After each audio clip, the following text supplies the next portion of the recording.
Topic है sources of law, जिसको English sources of law भी कहते हैं। वो ये सोर्सेज ऑफ लॉ जो हमारे फिलॉसफी ऑफ लॉ के अंदर क्वेश्चन है। तो सोर्सेज ऑफ लॉ बेसिकली वो सोर्सेज हैं जिनसे हम कानून हासिल करते हैं अपनी सोसाइटी के लिए, अपने कंट्री के लिए। तो वो सोर्सेज जो है वो डिस्कस करते हैं कि वो कौन से सोर्सेज हैं जिनके ज़रिए से जो है हम कानून हासिल करते हैं और कानून जो है हमारी सोसाइटी के अंदर चलना शुरू हो जाता है। तो उसमें सबसे पहले जो है सोर्सेज ऑफ लॉ में फॉर्मल सोर्सेज हैं।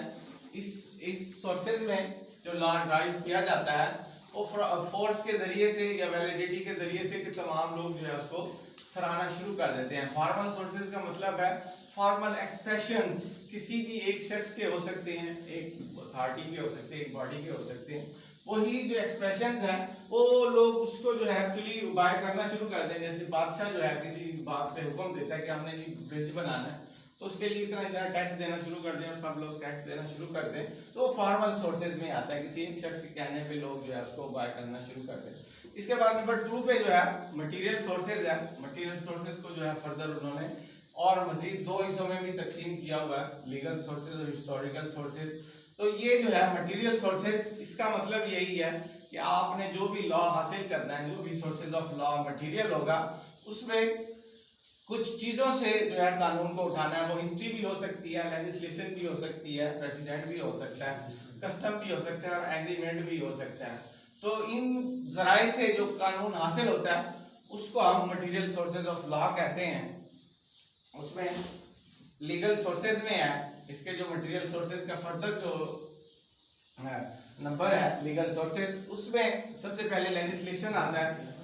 लेजिस्लेशन का मतलब है process of making law by authority या पार्लियामेंट। पार्लियामेंट के जरिए से जो कानून बनाए जाते हैं वो लेजिस्लेशन के जरिए से एक सोर्स है लेजिस्लेशन।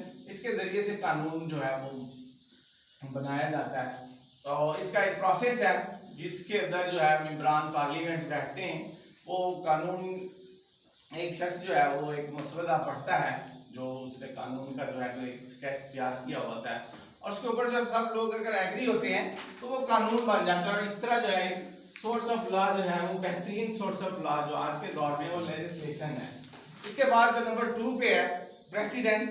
प्रेसिडेंट का मतलब है कि कुछ प्रिंसिपल्स जो है वो कोर्ट ने जो है और रिकॉग्नाइज करने होते हैं, उनको एक शनाख्त देनी होती है कि हाँ जी ये प्रिंसिपल जो है इस तरह अगर ये सोसाइटी के ऊपर इस तरह ना चले तो कानून जो है नहीं बन सकता, आपकी सोसाइटी जो है उसके ऊपर काम नहीं कर सकती। तो प्रेसिडेंट का जो है मतलब है वो कोर्ट के जरिए से कानून हासिल करना है। कोर्ट भी कई अरसे से, जो बरतानिया की कोर्ट है उन्होंने भी कई अरसे से काम किया और उनके जो प्रेसिडेंट थे वही कानून बनना शुरू हो गया। तो प्रेसिडेंट जो है इसका फर्दर जो है मेन सोर्स ऑफ लॉ भी है प्रेसिडेंट लेजिस्लेशन के बाद। इसके बाद नंबर 3 पे है कस्टम।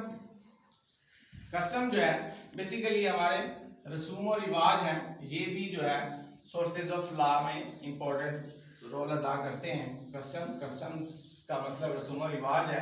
तो ये भी जो है जो आपके हैबिचुअल कंडक्ट हैं, आपके रोजमर्रा के हैबिचुअल कंडक्ट समटाइम जो है सोसाइटी के अंदर इतने के आदी कर देते हैं कि उनको भी कानून का दर्जा हासिल हो जाता है कि अगर उनके खिलाफ कोई नया कानून बनाया जाए तो वही कस्टम उसको रिजेक्ट कर देते हैं। इसलिए उनकी जो पावर है, कस्टम की पावर है हैबिचुअल कंडक्ट की, वो जो है वो ज्यादा पावरफुल है, चलती रहती है। इसीलिए कस्टम को भी एक मेन सोर्स ऑफ लॉ का नाम दिया गया है। इसके बाद है एग्रीमेंट।